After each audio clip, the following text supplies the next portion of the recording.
നിലമ്പൂരിൽ കൊട്ടിക്കലാശമാണ്.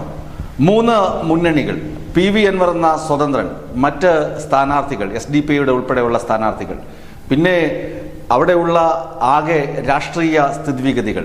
അങ്ങനെ ഇന്ന് നിലമ്പൂരിൽ ആവേശമാണ്, രാഷ്ട്രീയ പോരാട്ടമാണ് നിലമ്പൂരിൻ്റെ മണ്ണ് സാക്ഷ്യം വഹിക്കുന്നത്.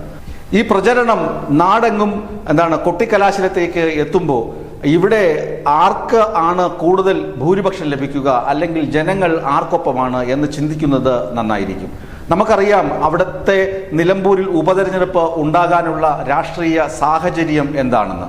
രാഷ്ട്രീയ സാഹചര്യം പി വി അൻവറിന്റെ സ്വാർത്ഥ താല്പര്യങ്ങൾക്കൊത്ത് ഇടതുമുന്നണിയും മുഖ്യമന്ത്രിയുടെ ഓഫീസും ഒന്നും പെരുമാറാതെ വന്നപ്പോൾ പി വി അൻവർ കലാപ കൊടി ഉയർത്തി മുന്നണിയിൽ. അങ്ങനെ CPM ബാന്ധവം പി വി അൻവർ ഉപേക്ഷിക്കുന്നു, മുന്നണി ബന്ധം ഉപേക്ഷിക്കുന്നു.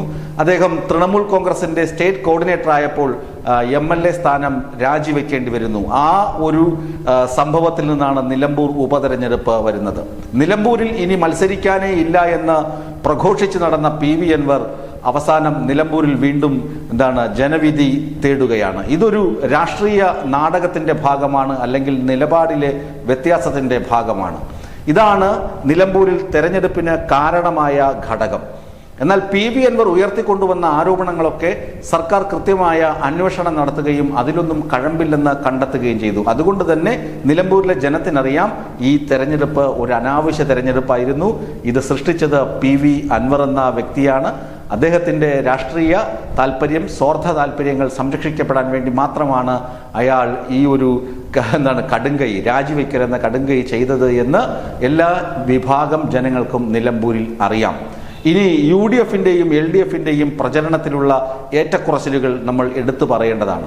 BJPയുടെ കാര്യം പറയുകയാണെങ്കിൽ BJP ആദ്യമേ തന്നെ പറഞ്ഞു, ഞങ്ങളിവിടെ മത്സരിക്കാനില്ല, നിലമ്പൂർ ഉപതെരഞ്ഞെടുപ്പ് ഞങ്ങൾ വില കൊടുക്കുന്നില്ല, നിലമ്പൂരിലെ വോട്ടർമാരെ പോലും വില കൊടുക്കുന്നില്ല എന്ന പശ്ചാത്തലത്തിലാണ് രാജീവ് ചന്ദ്രശേഖർ പറഞ്ഞത്. കാരണം രാജീവ് ചന്ദ്രശേഖർ സംസ്ഥാന പ്രസിഡന്റായി വന്നിട്ട് ആദ്യമായി നേരിടുന്ന തെരഞ്ഞെടുപ്പാണ്. പ്രത്യേകിച്ച് അവരുടെ പാർട്ടി തലത്തിലുള്ള പുനഃസംഘടനയും അതൊക്കെ കഴിഞ്ഞ് ആദ്യമായി നേരിടുന്ന തെരഞ്ഞെടുപ്പ്. അവിടെ ഒട്ടും പ്രതീക്ഷിക്കാത്ത തലത്തിൽ പാർട്ടിക്ക് ഇടിവ് സംഭവിച്ചു കഴിഞ്ഞാൽ രാജീവ് ചന്ദ്രശേഖറിന്റെ നേതൃത്വത്തെ അത് വല്ലാതെ ബാധിക്കുന്നതാകും. അതുകൊണ്ട് ആ ഭയത്തിൽ നിന്നാണ് പറഞ്ഞത്, തദ്ദേശ സ്വയംഭരണ സ്ഥാപനങ്ങളിൽ ഞങ്ങളുടെ ശ്രദ്ധ മുഴുവൻ കേന്ദ്രീകരിക്കുന്നു, അതുകൊണ്ട് ഞങ്ങൾ ഇവിടെ സ്ഥാനാർത്ഥിയെ നിർത്തുന്നില്ല എന്ന് പറഞ്ഞിട്ട് BDJSന്റെ തലയിൽ കെട്ടിവെക്കാൻ ശ്രമിച്ചു സ്ഥാനാർത്ഥിത്വം.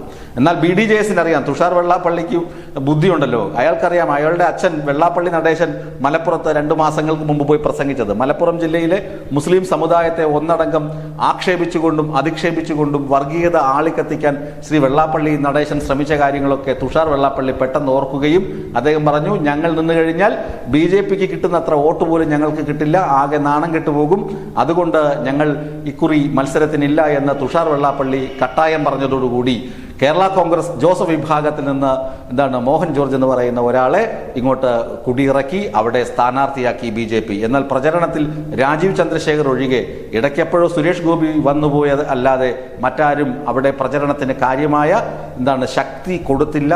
പ്രചരണത്തിന് മെല്ലെപ്പോക്ക് തന്നെയാണ് നടത്തിയത് BJPയും ദേശീയ ജനാധിപത്യ സഖ്യവും. അത് അവരുടെ കഥ. ഇനി UDF ഉയർത്തിക്കൊണ്ടുവന്ന ആരോപണങ്ങളൊക്കെ തന്നെ നമുക്കറിയാം. ഈ കൊട്ടിക്കലാശം വരെ നോക്കുമ്പോൾ പ്രിയങ്ക ഗാന്ധി വന്നു, KC വേണുഗോപാൽ, അങ്ങനെ സ്റ്റാർ ഫൈറ്റേഴ്സൊക്കെ വന്നു. പക്ഷേ അവിടെ കോൺഗ്രസിന്റെ ഗ്രൂപ്പ് കളി പ്രശ്നമായി. കോൺഗ്രസിലെ പല ആളുകളും VD സതീശന്റെ ഈ ഒരു സ്വാർത്ഥതയും അദ്ദേഹത്തിന്റെ രാഷ്ട്രീയ ശൈലിയും ഇഷ്ടപ്പെടാത്ത ആളുകളൊക്കെ VD സതീശനാണ് തോൽവി വരുന്നത്, സ്ഥാനാർത്ഥിക്കല്ല. ആര്യടൻ ഷൗക്കത്ത് തോറ്റു കഴിഞ്ഞാൽ തിരിച്ചടി കിട്ടുന്നത് VD സതീശന് മാത്രമാണ്. VD സതീശനെ എങ്ങനെയെങ്കിലും തോൽപ്പിക്കണമെന്ന് UDFലെ മുന്നണിയും അതുപോലെ തന്നെ കോൺഗ്രസ് പാർട്ടിയും അതിലെ ഗ്രൂപ്പുകളും തീരുമാനിച്ചു എന്നത് പച്ച പരമാർത്ഥമാണ്. അതുകൊണ്ടാണ് ഞാൻ കഴിഞ്ഞ ദിവസം പറഞ്ഞത്, VD സതീശന്റെ കിളിപാറി നടക്കുകയാണ്. എന്തും ചെയ്യാൻ മടിക്കാത്ത, അന്തവും കുന്തവും വിട്ട് നടക്കുന്ന അവസ്ഥയിലേക്ക് VD സതീശൻ മാറി. ഈ കൊട്ടിക്കലാശ ദിവസം വരെയുള്ള തെരഞ്ഞെടുപ്പ് പ്രചരണവും അവരുടെ തന്ത്രങ്ങളും നോക്കുകയാണെങ്കിൽ പിന്നെ അവർ കൊണ്ടുവന്ന ആരോപണങ്ങൾ, പെട്ടി വിവാദം കൊണ്ടുവന്നു, പൊട്ടിപ്പോയി. അടുത്ത ഷോക്കടിച്ച് മരിച്ച കുട്ടിയുടെ കാര്യം കൊണ്ടുവന്നു, അതും 8 നിലയിൽ പൊട്ടി. പിന്നെന്താണ് KC വേണുഗോപാൽ പറഞ്ഞ നിലമ്പൂരിലെ ക്ഷേമ പെൻഷൻ വാങ്ങുന്ന ഒട്ടുമിക്ക ജനങ്ങളെയും അടച്ചാക്ഷേപിച്ചുകൊണ്ട് നിങ്ങൾ പിണറായി വിജയന്റെ കൈക്കൂലി വാങ്ങാൻ പോകുന്നവരാണ് എന്ന തരത്തിലുള്ള പ്രചരണം, അതും നിലമ്പൂരിലെ ജനങ്ങൾ മുഖവിലേക്ക് എടുക്കുന്നുണ്ട്. അതുമാത്രമല്ല, ആര്യാടൻ ഷൗക്കത്ത് എന്ന സ്ഥാനാർത്ഥിക്ക് അദ്ദേഹം സാംസ്കാരിക നായകനാണ്. അദ്ദേഹത്തിൻ്റെ പിതാവ് ഏകദേശം 20 നൂറ്റാണ്ടോളം അവിടെ MLA ആയിരുന്നു. അതൊക്കെ ഉണ്ട്, ആ തഴമ്പൊക്കെ അദ്ദേഹത്തിനുണ്ടെങ്കിലും പക്ഷേ അദ്ദേഹത്തിൻ്റെ കുതികാല് വെട്ടും സ്വാർത്ഥതയും ജനങ്ങൾക്ക് കൃത്യമായി അറിയാം. അദ്ദേഹം കുതികാല് വെട്ടിയത് കൊണ്ടാണ് VV പ്രകാശ് എന്ന DCC പ്രസിഡന്റ് കഴിഞ്ഞ 2021 തെരഞ്ഞെടുപ്പിൽ ദയനീയമായി പരാജയപ്പെട്ടതും. അതുമാത്രമല്ല, അദ്ദേഹത്തിന് മരണം സംഭവിച്ചതെന്ന് അദ്ദേഹത്തിൻ്റെ വീട്ടുകാർ തന്നെ, അദ്ദേഹത്തിൻ്റെ മക്കൾ തന്നെ ഫേസ്ബുക്കിലൊക്കെ കുറിക്കുകയും ചെയ്തത് നമ്മൾ കണ്ടതാണ്. അങ്ങനെ നോക്കുകയാണെങ്കിൽ ഈ പ്രചരണ ഘട്ടത്തിൽ NDA സ്ഥാനാർത്ഥിയുടെ പ്രചരണം എങ്ങും എത്തുന്നില്ല. UDFന്റെ പ്രചരണം അവർ തന്നെ പൊളിച്ചുകൊണ്ടിരിക്കുന്നു. രമേശ് ചെന്നിത്തല മണ്ഡലത്തിൽ വന്നോ എന്നില്ലെന്ന് നമുക്കൊന്നും അറിയില്ല. പിന്നെ ചാണ്ടി ഉമ്മൻ ഓടി നടക്കുന്നുണ്ടെങ്കിലും പാര വയ്ക്കാൻ തന്നെയാണ് എന്നാണ് അവിടെയുള്ള കോൺഗ്രസ്സുകാർ തന്നെ പറയുന്നത്. ഒരു വിഭാഗം കോൺഗ്രസ്സുകാർ പ്രചരണത്തിൽ നിന്ന് വിട്ടുനിൽക്കുന്നു. മാത്രമല്ല, മുന്നണി രാഷ്ട്രീയം വെച്ച് നോക്കുകയാണെങ്കിൽ മുസ്ലിം ലീഗിന് ഒട്ടും ഇഷ്ടപ്പെടുന്നില്ല സതീശന്റെ ചെയ്തികൾ എന്ന വാർത്തകളും നിരീക്ഷണങ്ങളും നിലമ്പൂരിൽ നിന്ന് പുറത്തു വരികയും ചെയ്യുകയാണ്. അപ്പോഴാണ് ഞാൻ പറഞ്ഞത് 2,32,384 വോട്ടർമാരുള്ള നിലമ്പൂരിൽ ഒരു 70% പോളിംഗെങ്കിലും നടക്കുകയാണെങ്കിൽ, അല്ലെങ്കിൽ 70-75% പോളിംഗ് ആണ് പ്രതീക്ഷിക്കപ്പെടുന്നത്.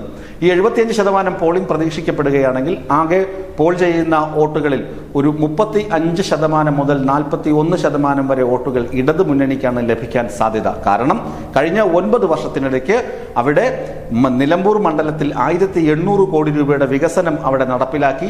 അതിന് ചുക്കാൻ പിടിക്കേണ്ട ആൾ തന്നെ മുന്നണിയെയും സർക്കാരിനെയും വഞ്ചിച്ച് രാജിവെച്ച് ഇറങ്ങിപ്പോയാണ് പുതിയൊരു ഉപതെരഞ്ഞെടുപ്പിന് കളമൊരുക്കിയത് എന്ന് ജനങ്ങളെ ബോധിപ്പിക്കുന്നതിൽ ഇടതു മുന്നണി വിജയിച്ചിട്ടുണ്ട്.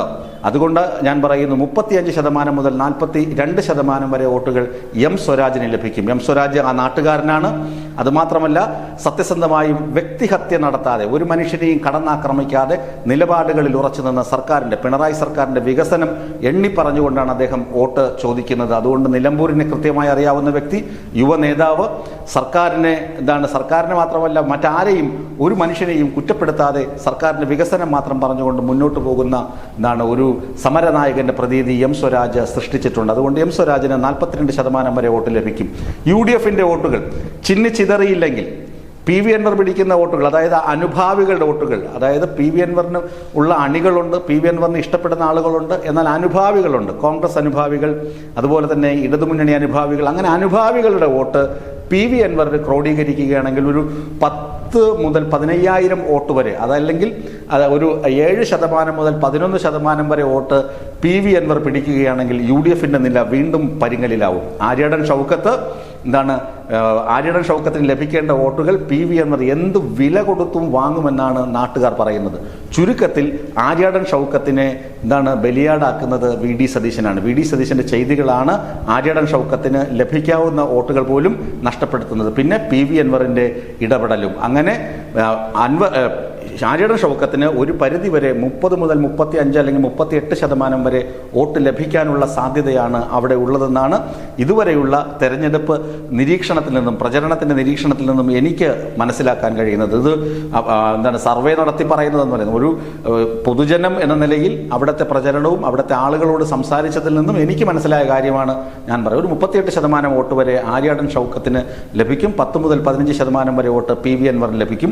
മറ്റ് മുന്നണി ഒരു 8% വരെ, 5 മുതൽ 8% വരെ വോട്ട് മറ്റുള്ള NDA മുന്നണിയും കൊണ്ടുപോകും. ബാക്കി SDP തുടങ്ങിയ സംഘടനകളുടെ സ്ഥാനാർത്ഥികളുണ്ട്, അവർ കുറച്ച് വോട്ട് കൊണ്ടുപോകും. നോട്ടയും കുറച്ച് വോട്ടുകൾ, SDP കിട്ടുന്നതിനേക്കാൾ വോട്ട് നോട്ടയ്ക്ക് കിട്ടാനാണ് സാധ്യത കൂടുതൽ. ഇതാണ് നിലമ്പൂരിലെ കൊട്ടിക്കലാശ ദിനത്തിന്റെ ഒരു പൊതു പശ്ചാത്തലം. അങ്ങനെ വരികയാണ്. ഇതേ രീതിയിലാണ് ഇപ്പോൾ വോട്ടിംഗ് പാറ്റേൺ നടക്കുന്നതെങ്കിൽ, അതായത് 2,32,384 പേർ പോളിംഗ് ബൂത്തിലേക്ക് എത്തുമ്പോൾ അവരുടെ മനസ്സും ഇതേമാതിരി ചിന്തിക്കുകയാണെങ്കിൽ M സ്വരാജ് തന്നെയായിരിക്കും അവിടെ വെന്നിക്കൊടി പാറിക്കുക.